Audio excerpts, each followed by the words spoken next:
Tandoori chicken তো আমার ভীষণ পছন্দ। আজকে আপনাদের এয়ার ফ্রায়ারে তান্দুরি চিকেন করে দেখাবো। একইভাবে আপনারা চুলা কিংবা ওভেনেও করে নিতে পারেন। জন্য আমি চিকেন ধুয়ে ভালো করে পানি ঝরিয়ে এটাকে একটা কাঁটা চামচ দিয়ে ভালো করে ফুটো করে নিয়েছিলাম, যাতে এর ভেতরে মশলাগুলো ভালো করে ঢুকে যায়।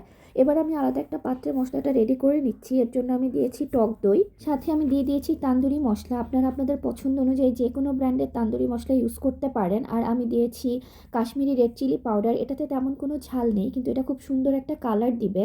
আমি আর কোনো আর্টিফিশিয়াল রং এটাতে ইউজ করি না। আর আমি দিয়েছিলাম লেবুর রস, আর একটু তেল আর আদা রসুন পেস্ট। ব্যাস, এগুলো সব আমি একসাথে ভালো করে মিক্স করে নিব। মশলাটা ভালো করে মিক্স হয়ে গেলে আমি একে একে সবগুলো চিকেন মশলার সাথে ভালো করে মাখিয়ে নিব। আচ্ছা, আমি আগেই বলে নেই, আমার ভয়েসের অবস্থা খুবই খারাপ ঠান্ডা লেগে। আমার ভয়েসটা শুনতে যদি আপনাদের সবার কষ্ট হয়ে থাকে, তার জন্য আমি সরি বলে নিচ্ছি। আমি চেষ্টা করছি এর মধ্যে আপনাদেরকে যতটুকু পারি বোঝানোর জন্য।